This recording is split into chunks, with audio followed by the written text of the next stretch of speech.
आणि यानंतर शिवसेना पक्षप्रमुख महाराष्ट्र राज्याचे आदरणीय मुख्यमंत्री उद्धवजी ठाकरे यांना विनंती करेन की आजच्या या 56व्या शिवसेनेच्या वर्धापन दिनानिमित्तानं सर्व उपस्थितांना मार्गदर्शन करावं.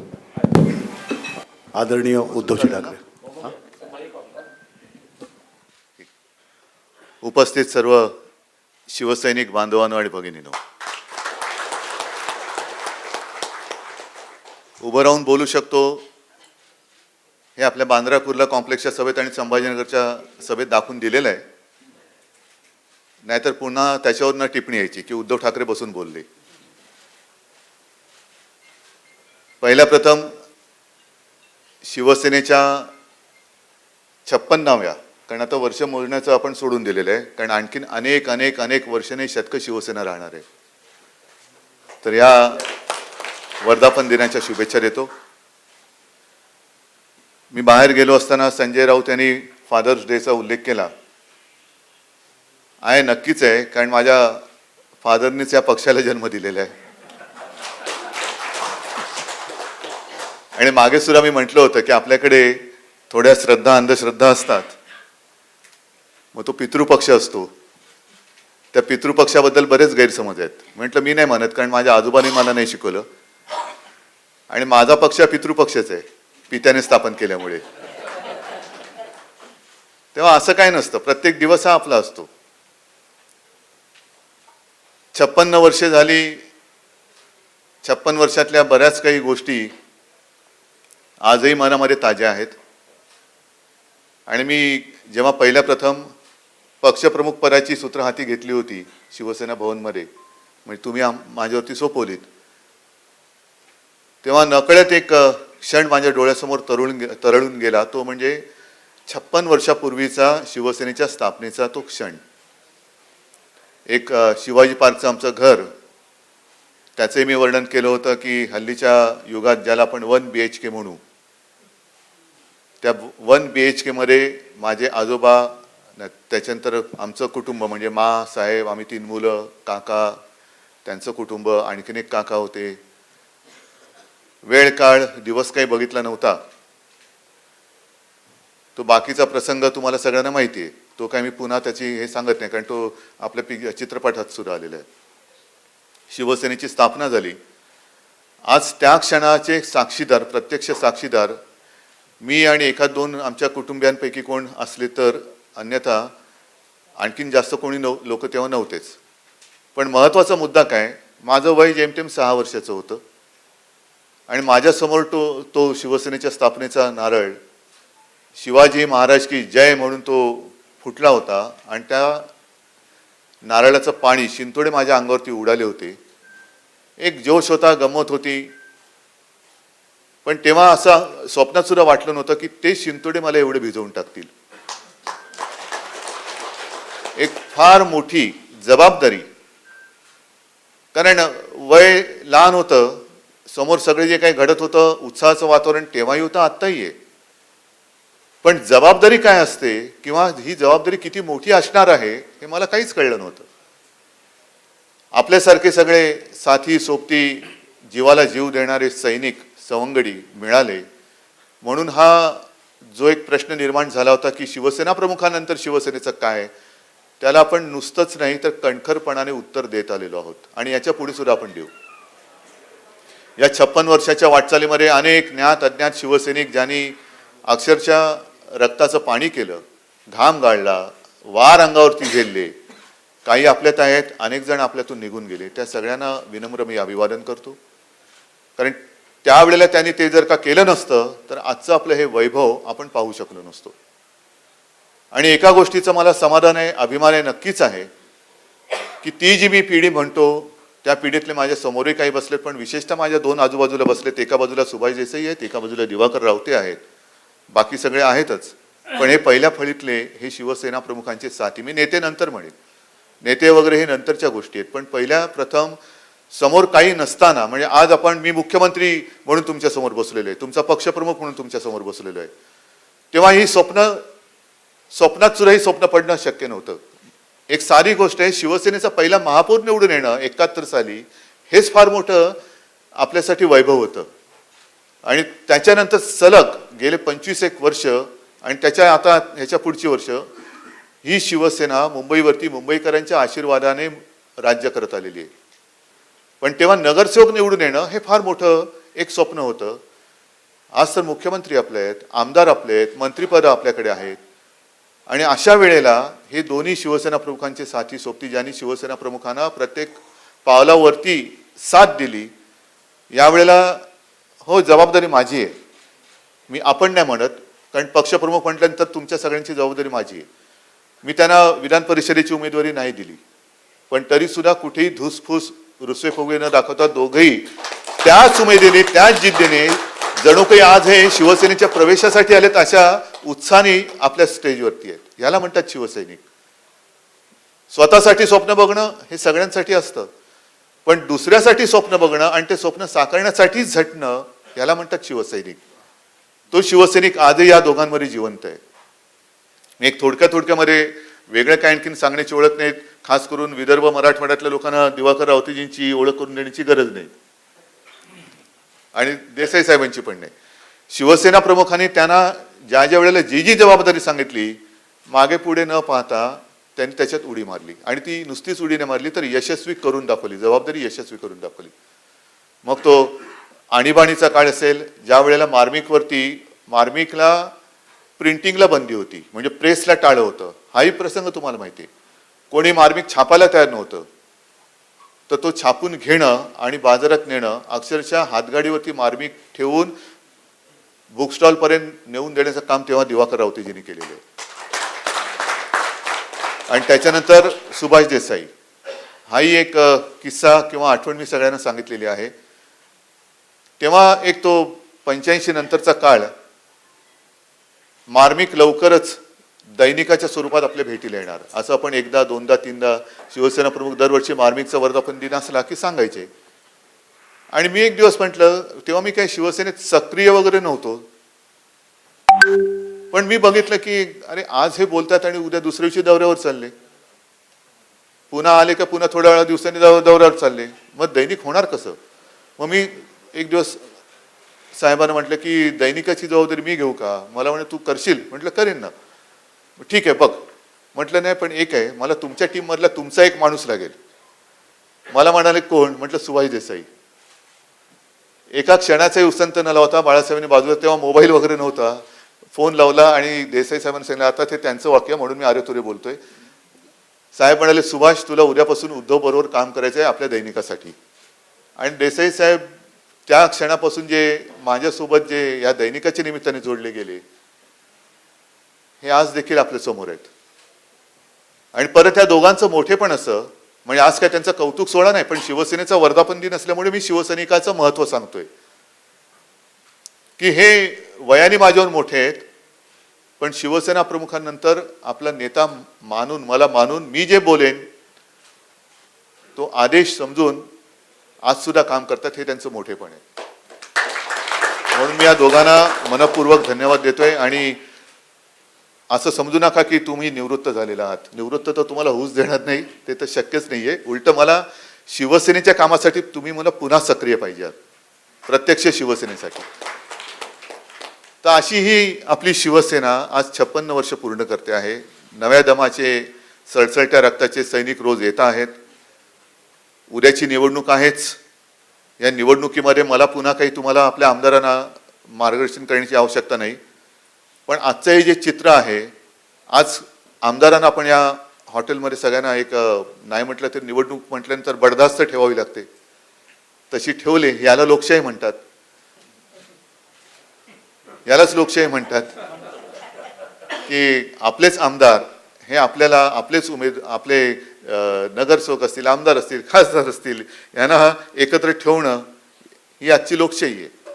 पण मला हे चित्र जे दिसतंय हे उद्याच्या विधानसभेच्या निवडणुकीनंतर याच्याहून चांगल्या पद्धतीने दिसलं पाहिजे. ते म्हणजे आज इथे फक्त आमदारच नाही आहेत, तर वर्धापन दिन म्हटल्यानंतर माझे चांगले प्रमुख कार्यकर्ते पण इकडे आहेत, पण हे सगळे म्हणजे व्यक्तिशः घेऊ नका, मी संख्येत बोलतोय. नाही तर तुम्ही म्हणाल पुढच्या निवडणुकीत तुम्ही बोलला होतात ना, आम्हाला त्या हॉलमध्ये वचन दिलं होतं, आता दिलेला शब्द पाळा, आम्हाला तिकीट द्या.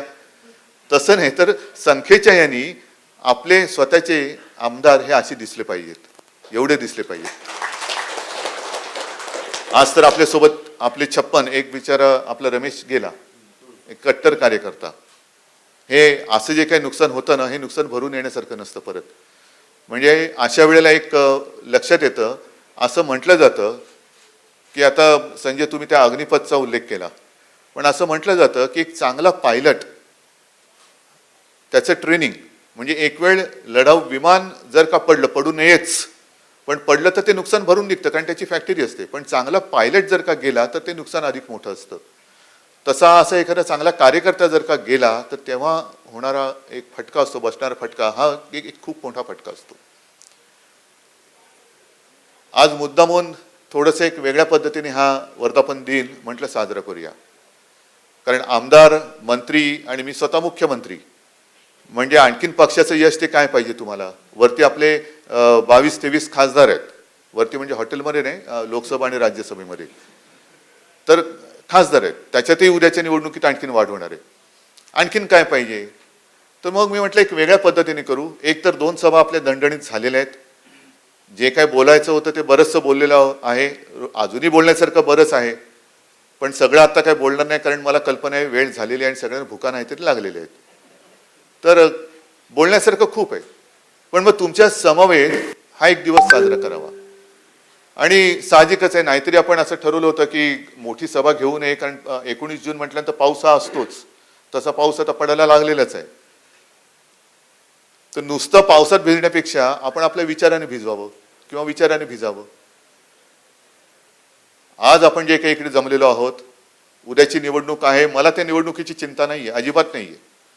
कारण जर का मी चिंता करत बसलो तर जे शिवसेना प्रमुखांनी माझ्या धमन्यांमध्ये भिनवलेले आहे त्याचा उपयोग काय. हारजीत तर होत असते, उद्या तर जिंकणारच आहोत, उद्याचा तर प्रश्नच नाहीये. कारण ठामपणाने मी सांगेन की गेल्या राज्यसभा निवडणुकीत झालं आपलं स्वतःचं, म्हणजे मी स्वतःचं म्हणण्यामध्ये राजकुमारजी तुम्ही सगळेजण माझे सहकारी आपल्या शिवसेनेचे सहयोगी सदस्य आलात, जेव्हा मी आमचं म्हणतो त्याच्यात मी तुम्हाला धरलेलं आहे, तेव्हा पुन्हा एकदा मी माझे सहकारी म्हणून म्हणणार नाही, तुम्ही आमचेच आहात. एकही मत फुटलेलं नाहीये, एकही मत फुटलेलं नाहीये. मग फुटलं कोणतं आहे त्याच्यात सुद्धा अंदाज लागलेला आहे, तोही अंदाज लागलेला आहे. कोणी काय काय कलाकार्या केल्या तेही कळलेलं आहे आणि त्याचा हळूहळू जसं एक एक येईल तसं उलगडा होत जाईल. त्याच्यामुळे मला उद्या फाटाफुटीची शक्यता बिलकुल वाटत नाही. कारण आता शिवसेनेमध्ये असा गद्दार मनाचा कोणी राहिलेला नाहीये, अजिबात नाहीये. मला या निमित्ताने शिवसेना प्रमुखांनी मागेच एकदा अशी हे फाटाफुटीचं राजकारण आपण बघत आलेलो आहोत, भोगत आलेलो आहोत आणि किती फाटलं किती फुटलं तरी शिवसेना पहिल्यापेक्षा अधिक मजबूतीने उभी राहिलेली आहे. हे आपण इतिहासाला दाखवत आलेलो आहोत. हा इतिहास नाही, हे इतिहासाला आपण दाखवलेलं आहे. आणि असंच एकदा मागे कधीतरी फाटाफूट झाली होती तेव्हा शिवसेना प्रमुख त्यांच्या भाषेत बोलले होते की मला आईचं दूध विकणारा नराधम माझ्या संघटनेत नको. हे फार मोलाचं वाक्य आहे. आईचं दूध विकणारा नराधम मला शिवसेनेत नको आणि तो आज सुद्धा काय उद्या सुद्धा मला शिवसेनेत नको, कोणत्याही परिस्थितीत नाही. कारण आज हे जे काय सगळं वैभव आपण उपभोगतो आहोत, अनेक जण आज सुद्धा असे आहेत की त्यांनी मरून शिवसेना मोठी केली, पण त्यांना हे सगळं काही बघायला मिळालं नाही, भोगायला मिळालं नाही. आपल्याला बघायला मिळते, भोगायला मिळते. आपल्याला एक आपली ओळख निर्माण करून दिली, ती शिवसेना या 4 अक्षरांनी दिली, शिवसेना प्रमुखांनी दिली. आणि असंख्य जसं संजय तुम्ही सांगितलं की काल परवाकडे तुम्ही अयोध्येत जाऊन आल्यानंतर शिवसेना प्रमुखांचा नातू म्हणून जे काय आशीर्वाद आदित्यच्या मागे आहेत, माझ्या मागे तरी काय आहेत. मी कोण आहे, माझी काय ओळख आहे. मी जर का टरेबाजी करायला लागलो उद्धव ठाकरे, नुसत्या उद्धव ठाकरेला अजिबात किंमत नाही, 1.5 दमडीची किंमत नाही, पण उद्धव बाळासाहेब ठाकरे म्हटल्यानंतर समोरचा माणूस जो एक आदराने उभा राहतो. मला मी मुख्यमंत्री असलो काय नसलो काय फरक पडत नाही, कारण माझं जे नाव आहे ते कोणीच काढून घेऊ शकत नाही. ते एक मला कित्येक जन्माचं लाभलेलं भाग्य आहे, ते कधीच कोणी काढून घेऊ शकत नाही. आणि कदाचित न जाणो ही सुद्धा जबाबदारी माझ्या खांद्यावरती दिली गेली. ती कोणी दिली, कशी दिली, मुळामध्ये या घरात माझा जन्म झाला कसा, हे सगळं अनाकलनीय आहे. आणि त्याहीपेक्षा महत्त्वाचं म्हणजे मी जे मगाशी म्हटलं की जीवाला जीव देणारा सैनिक हा लाभला, हे सुद्धा कित्येक जन्माचं माझं भाग्य. आणि म्हणून आव्हान येतात, आव्हान जातात. काय काय वेळेला आव्हानं फार मोठी असतात. असं वाटतं की आता कसं होणार. आजपर्यंत काही कमी आव्हानं आली होती अशातला भाग नाही. जो एक उल्लेख केला आणीबाणीचा, त्यावेळेचं आव्हान तर फार मोठं होतं. म्हणजे जणू काही शिवसेनेवरती बंदी आलीच असंच वातावरण झालं होतं. अनेकांना असं वाटलं होतं की बस आजची रात्र उद्याची रात्र शिवसेनेचे सगळे नेते, शिवसेना प्रमुखांसकट हे तुरुंगात असणार. पण त्याही वेळेला जे शिवसेना प्रमुखाने आणि शिवसेनेने धाडस दाखवलं, धाडसाला मरण नसतं. आणि ज्याच्याकडे धाडस नसतं त्याला मरणाशिवाय काही नसतं. म्हणून धाडस हा आपला स्थायी भाव आहे आणि तो स्थायी भाव आपण सोडून चालणार नाहीये. मी काय तुम्हाला प्रवचन द्यायला बसलेलं नाहीये, पण हे सगळं गेल्या 56 वर्षातलं अनुभवातलं जे काय आलेलं आहे ते नाही म्हटलं तरी कधीतरी सांगणं मला भाग आहे. आणीबाणीसारखा काळ हा आपण पाहिलेला आहे. विरोधी पक्ष त्याही वेळेला हतबल होता, आता तर आपण मजबूत आहोतच. जो एक हिंदुत्वाचा मार्ग आपण स्वीकारलेला आहे. पहिली गोष्ट अशी की शिवसेनेचा जन्मच मुळी झाला तो भूमिपुत्रांच्या न्याय हक्कासाठी, न्याय रक्षणासाठी. त्याच्यामुळे भूमिपुत्र आपल्या सोबत आहेतच. आणि आज जे काही हिंदुत्वाचे डंके पिटतायत, ज्या वेळेला कोणी हिंदुत्वाचा उच्चार करायला तयार नव्हतं, गर्व से कहो हम हिंदू है ही एक घोषणा होती, नक्की होती, ती विश्व हिंदू परिषदेची होती, पण बोलायला कोणी तयार नव्हतं. कारण हिंदू बोलणं हा गुन्हा समजला जायचा. तेव्हा हिंदुत्वाचा नारा बुलंद केला तो फक्त आणि फक्त शिवसेना प्रमुखाने आणि शिवसेनेने केला. म्हणून आज या सगळ्या गोष्टी होत आहेत. पण आज जे काय चाललेलं आहे ते हिंदुत्व त्यांच्यासाठी असेल, पण माझ्यासाठी ते हिंदुत्व नाहीये. लोकांचा कोणताही विचार न करता केवळ सरकार, राज्यकारभार, राज्य करा, का पाहिजे मला सत्ता, का पाहिजे मला सरकार, मला राज्य पाहिजे, जरूर करा, राज्य पाहिजे. पण राज्याबरोबर राज्य मिळाल्यानंतर कारभार जर जमणार नसेल तर राज्य करायला तुम्ही नालायक आहात. आज सुद्धा जे आपण बघतो आहोत की अनेक राज्यांमध्ये अग्निपथ या सरकारच्या योजनेच्या विरुद्ध अनेक तरुण रस्त्यावरती उतरलेले आहेत. का पेटली त्यांची माथी, का भडकली त्यांची माथी, कोणी भडकवली त्यांची माथी.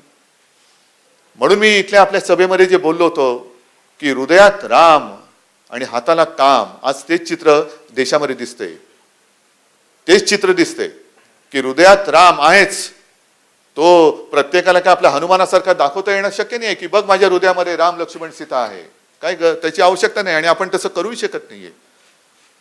पण हातामध्ये काम नसेल तर नुसतं रामराम म्हणून काही उपयोग होणार नाहीये. तुम्ही एका बाजूला मंदिराची उद्घाटन करतायत, काल परवाकडे आपल्याकडे देहूला येऊन गेले वारकरी, आपलेच आहेत, तो वारकरी संप्रदाय आपलाच आहे. त्यांना नव्याने काही हिंदुत्व सांगण्याची गरज नाहीये. त्यांच्यासाठी सोयी सुविधा आपलं सरकार सुद्धा करतंय. शेकडो कोटी रुपये आपणही त्यांच्यासाठी देतोय. पण हे करून जर नुसतं एकतर्फी जाणार असेल, सुरुवातीला झालं, नोटाबंदी झाली, एक तेव्हा नवीन सगळं होतं, लोकांमध्ये एक थोडंसं भय पण होतं. तेव्हा हुकाचूक कोणी केले नाही. नोटाबंदीचा जो काही एक निर्णय होता तो पचून गेला. मग त्याच्यानंतर शेतकरी विषय आला. शेतकरी कायदे जेव्हा आले त्यावेळेला मात्र शेतकऱ्यांनी पहिले धाडस दाखवलं आणि शेतकरी पहिल्यांदा रस्त्यावरती आला. नाही म्हणजे नाही, आम्ही आमचं ऐकल्याशिवाय आम्ही घरी जाणारच नाही, मेलो तरी चालेल. आणि त्याच्यामध्ये अनेक जण गेले सुद्धा, वारले सुद्धा, पण शेतकरी जो हटून बसला तो मागे जायला तयार नव्हता. मग नाईलाजाने सरकारला एक पाऊल मागे जावं लागलं. आज हे परत नवीन काहीतरी टुमणं काढले. एक तर वचनं अशी द्यायला पाहिजेत की ती आपण पूर्ण करू शकू. शिवसेनेने आजपर्यंत का शिवसेना टिकून राहिली आणि का शिवसेना अजूनही त्याच दमाने पुढे चालले? कारण शिवसेनेने एक सुद्धा गोष्ट अशी आजपर्यंत केली नाही की जी बोलली आणि केली नाही. जे वचन दिलं ते शिवसेनेने पाळलं. पण आम्ही एवढे 2 कोटी किती कोटी दरवर्षी नोकऱ्या देऊ, 5 वर्षात एवढे देऊ, दिलं काय? काहीच नाहीये. मग अचानक काहीतरी एखादी योजना आणायची आणि त्यांना नाव मोठं द्यायचं, अग्निपथ, अग्निवीर. आपल्याला काय वाटतं की अग्निवीर आहे, पण अग्निवीर म्हणजे काय? तर केंद्रीय मंत्र्यांनी आता मला वाटतं एक सांगितलं की ह्या अग्निवीरांना काय शिकवणार? सुतारकाम शिकवणार, ड्रायव्हर गाडी चालवायला शिकवणार, म्हणजे रंदा मारायला शिकवणार, गाडी चालवायला शिकवणार, पण नाव अग्निवीर. काय, कशासाठी करताय? कोणती नावं कोणाला जोडताय? कशासाठी जोडताय? बरं 3-4 वर्षानंतर यांच्या नोकरीचा नाही पत्ता. म्हणजे ऐन जे उमेदीचं वय असतं, शिक्षणाचं वय असतं 17 ते 21. म्हणजे मी शिवाजीराव भोसलेंच्या एका भाषणामध्ये ऐकलं, माझ्या फोनमध्ये बरीच भाषणं आहेत शिवाजीराव भोसलेंची आहेत, स्वतः बाळासाहेबांची 600-700 भाषणं आहेत फोनमध्ये, कधी ऐकत असतो. त्यांनी सांगितलं की छत्रपती शिवाजी महाराज यांनी आयुष्यामध्ये पहिला तोरणा कितव्या वर्षी जिंकल्या? 16-17 वर्ष. ज्ञानेश्वराने ज्ञानेश्वरी कितव्या वर्षी लिहिली? 16व्या वर्षी लिहिली. आपल्याकडे मात्र हे जे वय असतं ते शिक्षणाच्या ओझ्याखाली दबून गेलेलं असतं. पाठीवरती पुस्तकाचं ओझं, मग त्या ओझ्यानेच त्याच्या वयामध्ये ज्या वयात तो पाठ करण्याने उभा राहायला पाहिजे त्याच वयात त्याचा पाठ करणं वाकून टाकण्याचं काम आपलं शिक्षण करतो. आणि मग जेव्हा तो 21-22व्या वर्षी बाहेर पडतो त्यातून, तेव्हा पहिलं ओझं उतरलेलं असतं आणि नोकरी कुठे मिळणार, काय कसं मिळणार, एक आयुष्याचं ओझं डोक्यावरती आलेलं असतं. कसं आपला देश उभा राहणार? आता तेच वय असं आहे की ऐन उमेदीचं वय, तुम्ही त्याला एक काहीतरी स्वप्न दाखवणार, मृगजळ दाखवणार, त्याच्या पाठी त्याला धावायला लावणार की बघ तुला 3-4 वर्ष इकडे मिळेल आणि त्याच्यानंतर सुद्धा काय, त्याच्यानंतर काय नाही. मग 10% आरक्षण देऊ एवढे, मग नेमकी एवढी जर का लाखोच्या संख्येने करोडोच्या संख्येने ही मुलं जर का आली तर त्यातले 10% म्हणजे नेमके किती मुलं तुम्हाला कामाला येणार? आणि त्याहीपेक्षा भयानक म्हणजे भाडोत्री सैन्य. हा काय प्रकार आहे? मग असंच जर का असेल तर उद्या भाडोत्री राज्यकर्ते पण आणू आपण, टेंडर काढा टेंडर. आम्हाला मुख्यमंत्री पाहिजे, आम्हाला पंतप्रधान पाहिजे, आम्हाला हे काढा, जो बसेल तुमच्या टेंडरमध्ये आणा. नाहीतरी 5 वर्षाचंच आमचं भाडोत्रीच काम आहे. 5 वर्षानंतर पुन्हा एक्सटेन्शनसाठी आम्हाला लोकांसमोर जावंच लागतं. मग ते सुद्धा 70 वय आपण काढू ना, भाडोत्री ठेवू. हा, जो काही L1 असेल आणि त्याच्याकडनं कारभार. बरं, मध्यावधी आलं तर पुन्हा ते आयटम रिओपन होणार, बरोबर ना? तर हे जर का भाडोत्रीच प्रकार असेल तर तुम्ही सगळेच भाडोत्री ठेवा ना, hire and fire, use and throw. पण उगाच काहीतरी स्वप्न दाखवायची आणि त्या देशाच्या, ज्याला आपण भावी आधारस्तंभ म्हणतो, युवकांच्या भवितव्याशी आणि जीवनाशी खेळायचं, ही लोक भडकणार नाही तर काय? आणि का नाही त्यांनी भडकायचं? एक तर आम्ही तुम्हाला मत दिलेलं आहे. मी मागे सुद्धा म्हटलेलं आहे की मत मत मत मत म्हणजे काय? मत म्हणजे आयुष्य असतं. नुसतं कोणातरी शिक्का उमटवून आलो, मी दिलं तुला मत, तर तसं नाहीये. मत म्हणजे एक आयुष्य असतं की आयुष्य मी माझं नाही, माझ्या कुटुंबियाचं आयुष्य. कारण उद्या तुम्ही पंतप्रधान होणार आहात, तुम्ही मुख्यमंत्री होणार आहात, देशाचे आणि राज्याचे तुम्ही राज्यकर्ते होणार आहात. जे काही धोरणं तुम्ही आखणार आहात ती धोरणं केवळ माझ्यापुरती नाही तर माझ्या कुटुंबियांना आणि माझ्या पुढच्या पिढ्यांसाठी चांगली ठरतील, हा विश्वास मला तुमच्यात वाटला, म्हणून आम्ही तुम्हाला मत दिलेलं आहे. मग हे दिल्यानंतर असं जर का होणार असेल की 4-4 वर्षाचं, तर ह्याला काय अर्थ? म्हणजे आपली टर्म असते 5 वर्षाची आणि यांची टर्म 4 वर्षाची. उद्या जर काही सगळी शिकली सवरली त्या ह्याच्यामधली पोरं अंगावर आली तरी झेलणार कोण?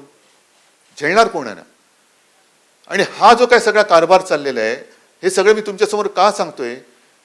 उद्याच्या निवडणुकीचा याचा काय संबंध? नक्कीच आहे. कारण उद्याची निवडणूक ही सुद्धा एकतर आमच्यामध्ये फूट पडू शकत नाही दाखवणारी तर आहेतच, त्याच्यामध्ये मला काही चिंता नाहीच. पण तुम्ही देशामध्ये जरी काही केलं तरी महाराष्ट्र हा वेगळा विचार करू शकतो आणि तो महाराष्ट्र वेगळा विचार करून त्यांनी दाखवलेला आहे. हे उद्या आपल्याला देशाला दाखवायचं आहे. नुसतं सत्तेपुढे शहाणपण चालत नाही, ठीक आहे, पण महाराष्ट्रातली शहाणी जनता जी आहे त्या महाराष्ट्राच्या शहाणपणापुढे सत्तेचा मात चालत नाही, आम्ही चालू देत नाही, हे सांगण्यासाठी ही उद्याच्या आणि त्याच्या पुढच्या निवडणूक आहे. आणि सत्तेपुढे जर का शहाणपण चालणार नसेल तर शहाणं व्हायचं तरी कशाला? जा, सगळेजण भाजपमध्ये जा आणि सत्तेचा माज घेऊन जा. किती दिवस चालेल? प्रत्येकाला पर्याय असतो. मला पर्याय नाही असं अजिबात होऊ शकत नाही. प्रत्येकाला पर्याय असतो आणि हा पहिल्या जो काही पर्याय असतो त्याच्यापेक्षा, जसं शेराला 1.25 शेर हा असतोच, म्हणून जो शेर असतो त्याने सुद्धा लक्षात ठेवायला पाहिजे की आज मी शेर आहे पण उद्या कोणतरी 1.25 शेर येणार आहे. उद्या कोणतरी 1.25 शेर येणार आहे. आत्ताचं राजकारण पावशेरचं चाललेलं आहे, कारण तेवढ्यापुरती वेळ मारून न्यायची. तर हा जो काही सगळा विचार आहे तो विचार शिवसेना देत पुढे चाललेली आहे. म्हणून महाराष्ट्र हे उद्या किंवा काल किती इतरत्र सगळी पेटापेटी झाली तरी महाराष्ट्र का पेटत नाही? कारण महाराष्ट्र जेव्हा पेटतो तेव्हा तो ज्याच्यासाठी पेटतो त्याला जळून खाक केल्याशिवाय राहत नाही. महाराष्ट्राचं पेटणे हे वेगळं असतं. महाराष्ट्राने आजपर्यंत जर का बघितलं, कारण आपल्यात कोणी शिवाजी महाराज तर नाहीच, होऊच शकत नाही. छत्रपती शिवरायाचे मावळे सुद्धा आपण जर का झालो तरी फार मोठं झालं. पण त्याही वेळेला महाराष्ट्राने दाखवून दिलेलं आहे की संपूर्ण हिरवा वरवंटा आपल्या हिंदुस्थानावरती येत असताना त्या वरवंट्याच्या चिंधड्या उडवण्याचं एक ऐतिहासिक काम या महाराष्ट्राने केलेलं ते छत्रपती शिवाजी महाराजांच्या रूपाने. आणि आज सुद्धा तीच परंपरा आपण घेऊन चाललेलो आहोत. आणि उद्याची सुद्धा जी काही निवडणूक आहे, झालं राज्यसभेमध्ये दुर्दैवाने एक पराभव झाला, नाहीतर आपला एक चांगला खासदार दुसरा संजय पवार हाच तिकडे आपल्यामध्ये खासदार म्हणून आला असता. ही सगळी शिवसैनिकांची जी काय मोलाची मदत आजपर्यंत झालेली आहे. कोण आहे आता? सचिन अहिर आपल्यामध्ये आलेला चांगला काम करतोय. आमशा पाडवी, तुम्हाला सगळ्यांना ओळख झाली का आमशाची? आमशा गेल्या वेळेला किती निसटला विजय? फक्त 1300. म्हणजे एक 750 मतं इकडे तिकडे झाली असते तर आमशा आज आमदार असता आणि आमशाच्या जागी आज दुसरा कोणतरी उमेदवार असता. पण एक एवढा कुठे? नंदुरबार. बसा तुम्ही. नंदुरबार तसा मतदारसंघ मी एकदा दोनदा गेलेलो, एकदा सभेला गेलेलो आहे, पण असा एकसंघ असा मतदारसंघच नाही येतो. सगळ्या वाड्या वस्त्या पाड्याचा आदिवासीचा एक तो मतदारसंघ आहे. मग का नाही तो कानाकोपऱ्यातला आवाज आपल्या कानावरती पडला? आज तो कानाकोपऱ्यातला आवाज मी महाराष्ट्राच्या कानावरती टाकतोय. त्याला मत तुम्हाला द्यायचंय. एक आदिवासी आपल्या हक्काचा, आदिवासी सुद्धा आपले बांधव आहेत, एक आदिवासी आवाज जाऊ दे ना शिवसेनेत तिकडे. सचिन अहिर आहे ना, एक काम आपल्या भारतीय कामगार सेनेत चांगलं काम करतायत. पुणा पिंपरी चिंचवड इकडे संपर्क प्रमुख म्हणून चांगलं काम करतायत. बघितलं मी, नुसतं आंधळेपणाने नाही का त्यांना उमेदवारी दिलेली. गेले 1-2 वर्ष सुद्धा त्यांची टेस्ट घेतलेली, कसा पोरगा आहे, काम करतोय की नाही. आणि उद्या सभागृहात सुद्धा आपल्याला त्याची मदत होईल. असा हा सचिन आणि असा आमशा आहे. तर हे तर आपलेच आहेत. जसं तुम्ही सगळेजण एक मगाशी मी म्हटलं तुम्ही सुद्धा शिवसैनिकच आहात, रक्ताचं पाणी करून तुम्ही निवडून आलेला आहात. तसंच आमच्याने सुद्धा केलेलं आहे, सचिनने पण केलेलं आहे. आणि शिवसेनेच्या बांधणीसाठी ते आता तयार झालेले आहेत. हे असे जरा नवीन चेहरे आपण पुढे आणतो आहोत. आणि हे आणताना मी म्हटलं तसं की देसाई साहेब आहेत आणि रावते साहेब आहेत. त्यांना मी जेव्हा विचारलं, देसाई साहेबांना सुद्धा जरा मी कारण नाही म्हटलं तरी एक वडिलकीच्या नात्याने आदराने या दोघांचाही मान सन्मान ठेवून मला विचारलं. मला दोघांनी सांगितलं हे विचारण्याची आवश्यकताच नाही आहे, तुमचा आदेश, तुमचा निर्णय. आम्ही शिवसैनिक होतो, शिवसैनिक आहोत आणि शिवसैनिक राहणार. जी जबाबदारी शिवसेना आमच्यावरती सोपवेल ती आम्ही पार पाडू आणि पाडूच. तर हेच आपल्या गेल्या 56 वर्षाचं यश मी म्हणेन. हेच आपल्या 56 वर्षाचं यश आहे की माणसं काही वेळेला तुटतात, दुखावतात, पण मी म्हणेन ती आपली माणसं नसतातच. ती आपल्यात घुसलेली अशीच कोणतरी असतात. पण जी माणसं ज्यांना संधी मिळेल त्या संधीचं सोनं, आणि एखाद्या वेळेला ती संधी नाही म्हटलं आणि दुसरी संधी दिली तरी नाराज नव्हता, त्या संधीचं सोनं करणं.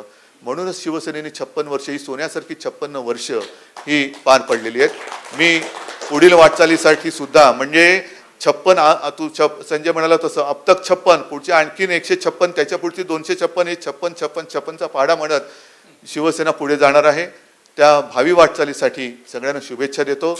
आणि दिवसागणिक आपली यशाची कमान ही वाढती राहो, ही नुसती प्रार्थना नाही तर त्याच्यासाठी आपले प्रयत्न हे करत राहो, अशीच एक आशा व्यक्त करतो. धन्यवाद. जय हिंद, जय महाराष्ट्र.